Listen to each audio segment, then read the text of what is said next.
नमस्कार दोस्तों, मैं Vijay Tiwari the book society में आपका स्वागत करता हूं, जहां हम आज के इस वीडियो के माध्यम से सब्जेक्ट कोड BHIC 110 के कुछ महत्वपूर्ण प्रश्नों को आपके साथ डिस्कस करेंगे। टोटल जो प्रश्नों की संख्या होगी वो 10 होगी और ये 10 के 10 क्वेश्चन वे क्वेश्चन हैं जो मोस्ट रिपीटेड क्वेश्चनों में से हैं, जहां प्रत्येक चैप्टर से एक क्वेश्चन को रखा गया है और इन क्वेश्चनों के आने की संभावना बहुत ज़्यादा है हमारे इस बार के एग्ज़ाम में। पहला क्वेश्चन है हमारा कि भाई 18वीं सदी के दौरान क्षेत्रीय राज व्यवस्थाओं की प्रकृति पर चर्चा कीजिए। तो देखो, 18वीं सदी के दौरान भारत कैसा था पहले हम ये समझ लेते हैं, तभी हम इस क्वेश्चन को समझ पाएंगे। तो 18वीं सदी की अगर आप भारत की बात करोगे तो 18वीं सदी के भारत में जो मुगल साम्राज्य था वो अपने पतन की ओर था। अगर हम इस पूरे के पूरे क्षेत्र को मुगल साम्राज्य मान लें तो औरंगजेब की मृत्यु के बाद मुगल साम्राज्य कमज़ोर हो गया और जब मुगल साम्राज्य की सत्ता कमज़ोर हो गई तो जो एरिया मुगल साम्राज्य के अंडर में थे उन लोगों ने धीरे धीरे करके अपने आप को मुगलों से आज़ाद करना घोषित कर दिया। तो इस प्रकार से नई नई क्षेत्रीय व्यवस्थाएं उत्पत्ति हुई, जैसे अवध की बात कर लो, बंगाल की बात कर लो, हैदराबाद की बात कर लो। ये सब पहले मुगलों के अंडर में थे। जब इन्होंने देखा कि मुगलों की सत्ता जो है वो कमज़ोर हो चुकी है, जो नए राजा हैं वो उतने बलशाली राजा नहीं हैं जितने के पहले के राजा थे, तो ऐसे में इन लोगों ने क्या करा, जो यहाँ के स्थानीय सरदार थे, जो यहाँ के लोकल राजा थे, इन लोगों ने अपने आप को मुगलों से स्वतंत्र घोषित कर दिया। और राजनीति का तो नियम ही यही है कि आप किसी के साथ जब तक रहते हो जब तक वो पावरफुल होता है, जैसे वो बंदा कमज़ोर हो जाता है तो आप उसका साथ छोड़ देते हो।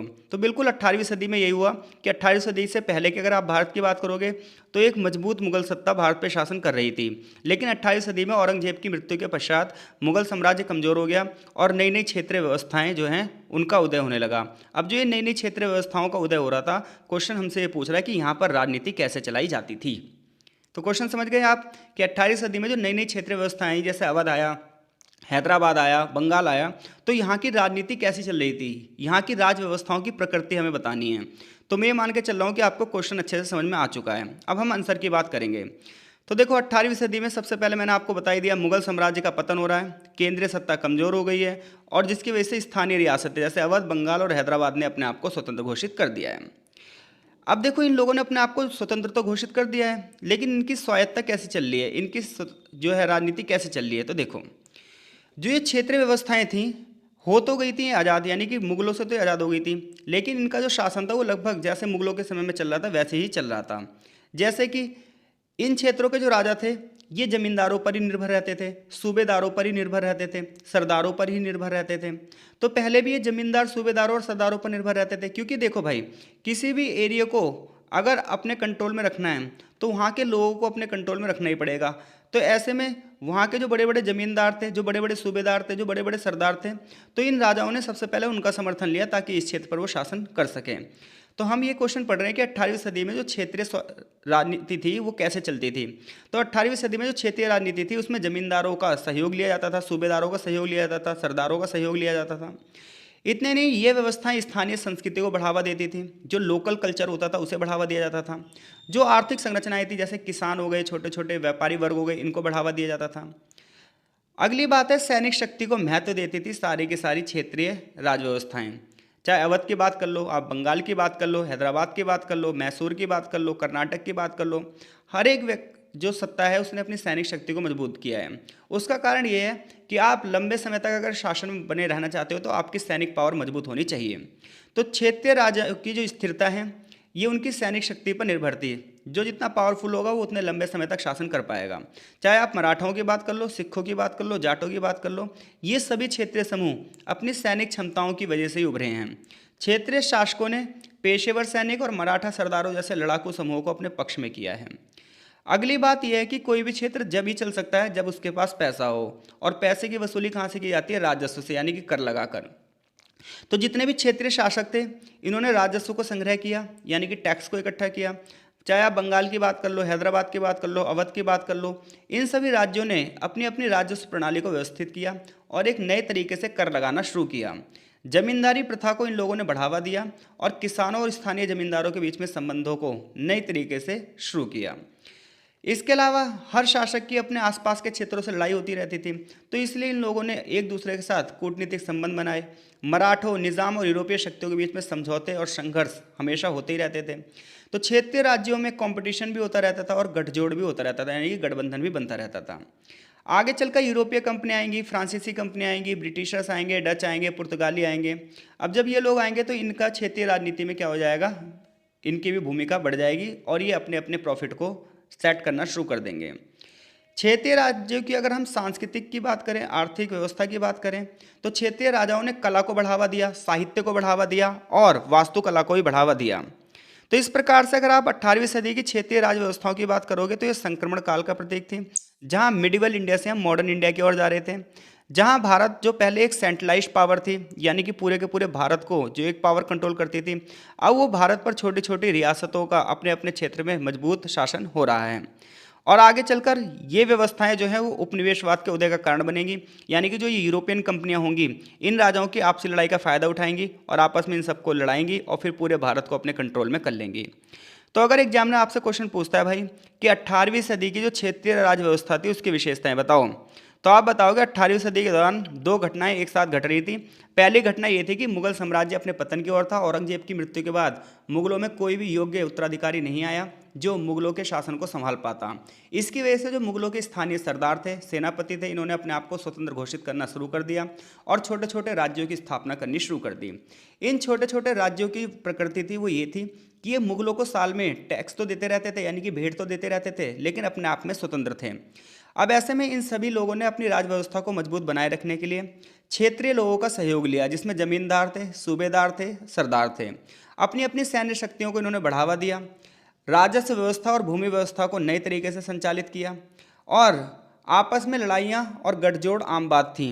आगे चलकर जो यूरोपीय शक्तियाँ हैं, चाहे पुर्तगाली हों, चाहे फ्रांसीसी हों, चाहे ब्रिटिशर्स हों, चाहे डच हों, ये जब यूरोपियन शक्तियों का आगमन भारत में हुआ तो इन्होंने भी क्षेत्रीय राजनीति में बढ़ चढ़कर हिस्सा लिया और इन्होंने देखा कि क्षेत्रीय जो राजा हैं ये आपसी फूट का शिकार हैं और इसी चीज़ का फायदा उठाते हुए इन यूरोपियंस ने भारत को उपनिवेश बना लिया। हालांकि मराठा शक्ति जो थी वो सबसे पावरफुल शक्ति थी उस समय और इन्होंने अंग्रेजों की नाक में दम कर रखा था, लेकिन आगे चलकर ये भी जो है आपसी संघर्ष का शिकार हुए और पानीपत के तीसरी लड़ाई में मराठाओं का जो हुआ पतन हो गया। इसके अलावा क्षेत्रीय जो स्वायत्ता थी वो कल्चर को बढ़ाने पर ध्यान दे रही थी, जाति संरचना को भी बढ़ावा दे रही थी। अब हम अगले क्वेश्चन की बात कर रहे हैं। अगला क्वेश्चन है कि भाई बंगाल पर अंग्रेजों की विजय का विस्तृत वर्णन कीजिए। ये क्वेश्चन भाई पेपर में आएगा ही आएगा, ऐसा पूरी संभावना है, क्योंकि ये क्वेश्चन हर दूसरे साल आता ही आता है। क्वेश्चन ये पूछ रहा है कि भाई अंग्रेजों ने बंगाल को कैसे कंट्रोल किया, बंगाल पर कैसे जीत हासिल करी। तो आपको पता है अंग्रेजों ने भारत पर जो शासन किया उसकी शुरुआत उन्होंने बंगाल से ही की है। तो जब आप बंगाल की बात करोगे तो उस समय का जो बंगाल था वो एक बहुत ही पावरफुल प्रांत था। बंगाल से सबसे ज़्यादा आमदनी होती थी, बंगाल में सबसे ज़्यादा रिसोर्सेज थे, बंगाल में कृषि प्रणाली बहुत अच्छी थी, बंगाल में व्यापार प्रणाली बहुत अच्छी थी उस समय में, और बंगाल एक बहुत बड़ा एरिया भी था। आज का पूरा बांग्लादेश, असम के आसपास के इलाके और थोड़े बहुत झारखंड और बिहार के आसपास तक के जो इलाके हैं वो सब बंगाल में थे। तो ऐसे में बंगाल अंग्रेजों की नज़रों में आ चुका था कि हमें इस एरिया को कंट्रोल करना है और बंगाल को आखिर में अंग्रेज जीत भी लेंगे। और क्वेश्चन हमसे यही पूछ रहा है बंगाल को अंग्रेजों ने कैसे जीता। तो बंगाल पर को जब अंग्रेज जीत लेंगे तो यहीं से ईस्ट इंडिया कंपनी के प्रभुत्व की शुरुआत हो जाएगी।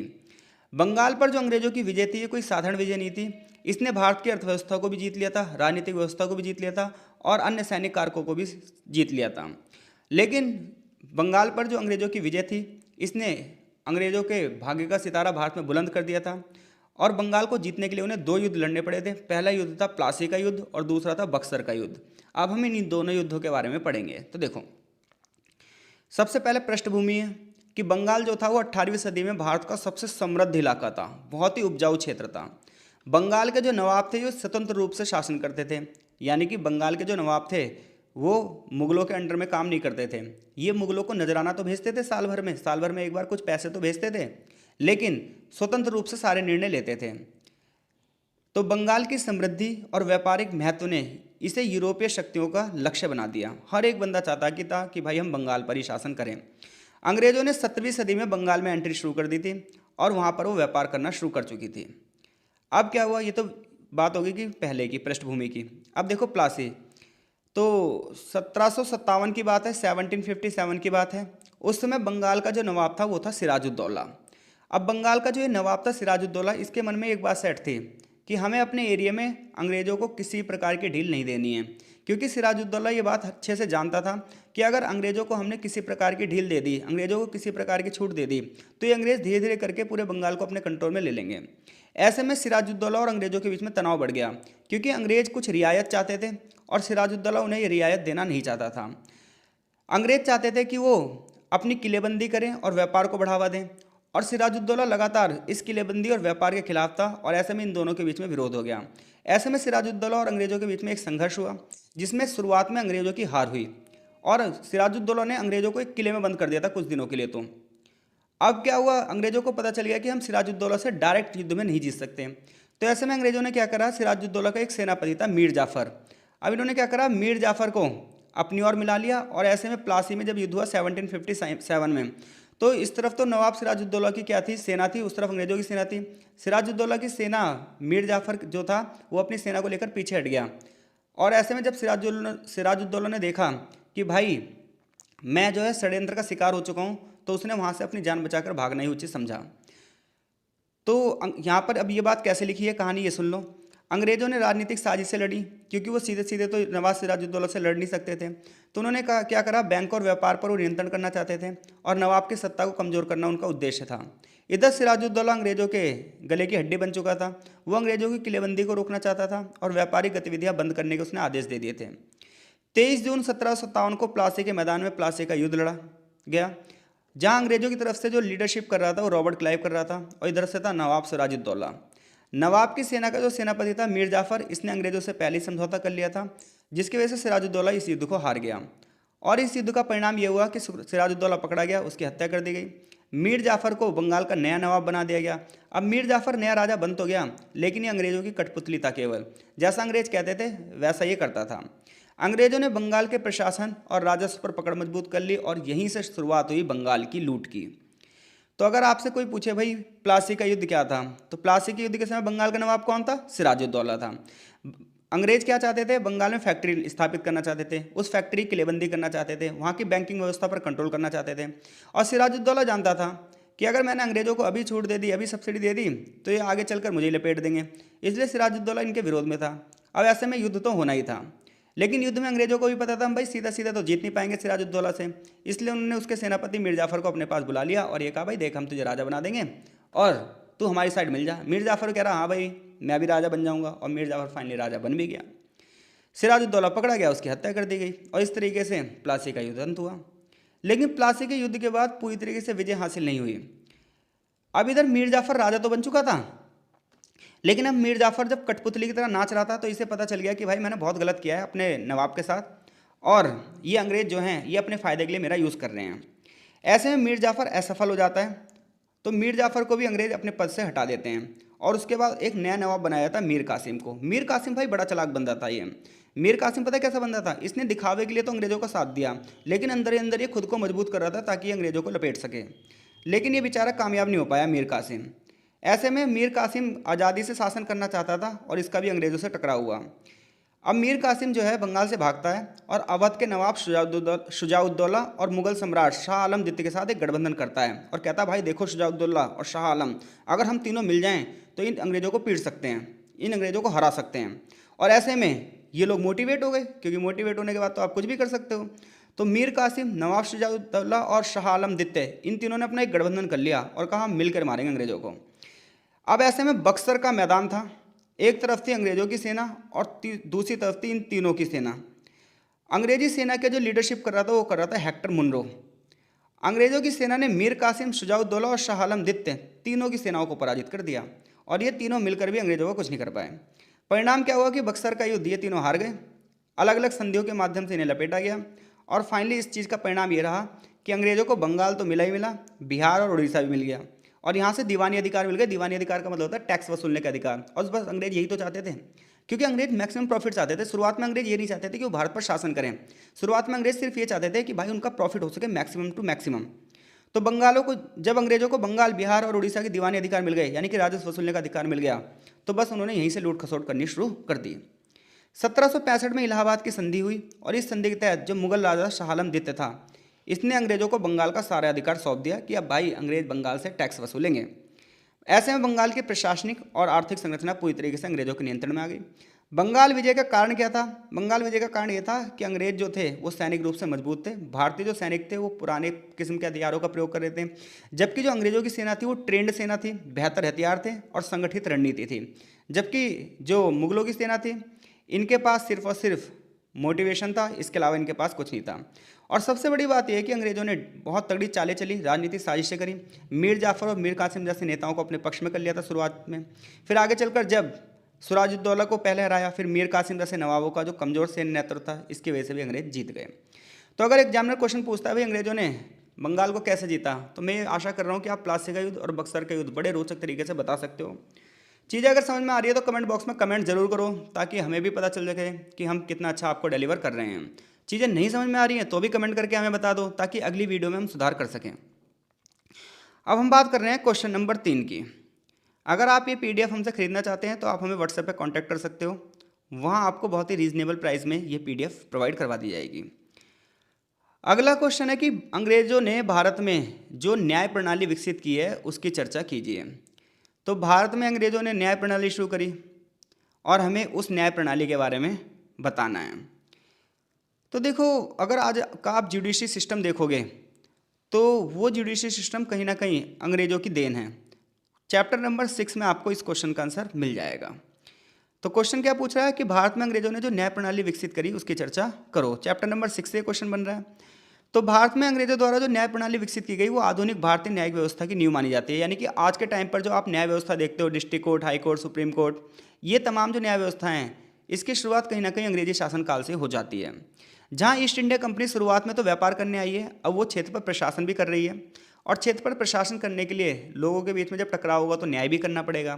तो ऐसे में ब्रिटिश सरकार ने क्या करा, भारत में न्याय सुधारों की स्थापना शुरू करी। यानी कि शुरुआत में अंग्रेजों ने प्रशासन की ओर बिल्कुल भी ध्यान नहीं दिया, उनका मैक्सिमम ध्यान जो था वो प्रॉफिट अर्न करने पर था, फ़ायदा कमाने पर था। लेकिन धीरे धीरे करके जब भारतीय क्षेत्र अंग्रेजों के हाथ में आने लगे तो उन्होंने विवादों को सुलझाने के लिए एक न्याय प्रणाली की शुरुआत करी। और इसकी शुरुआत कहाँ से होती है, सुनो। सबसे पहले अंग्रेज जो है वो फौजीदारी और दीवानी अदालतों की स्थापना करते हैं। अब देखो, जो दीवानी अदालतें होती हैं ये क्या करती हैं, ये लड़ाई झगड़ों के मुद्दों को नहीं सुलझाती, बल्कि ये जमीन जायदाद से रिलेटेड जो मुद्दे होते हैं उन्हें सुलझाती हैं, पैसों के लेन देन से जो संबंधित मुद्दे होते हैं उन्हें सुलझाती हैं। जबकि जो फौजदारी यानी कि जो क्रिमिनल कोर्ट होते हैं ये लड़ाई झगड़े के मुद्दों को सुलझाते हैं। तो शुरुआत में ईस्ट इंडिया कंपनी ने फौजदारी और दीवानी अदालतों की स्थापना करी। शुरुआत में जो न्याय प्रणाली थी वो मुगल शासन की परंपराओं पर आधारित थी। स्थानीय कानूनों और परंपराओं को बनाया गया, यानी कि जिस प्रकार से पहले लोगों को सजाएं दी जाती थी उसी प्रकार से, जैसे हिंदुओं के लिए अलग नियम थे, मुसलमानों के लिए अलग नियम थे, हिंदुओं में भी अलग अलग जाति व्यवस्था के लिए अलग अलग नियम थे। जैसे ब्राह्मणों को जो है मृत्युदंड नहीं दिया जा सकता था। आगे चलकर एक नया गवर्नर जनरल बना जिसका नाम था वॉरेन हेस्टिंग्स। वॉरेन हेस्टिंग्स ने बंगाल में न्यायिक सुधार शुरू करे।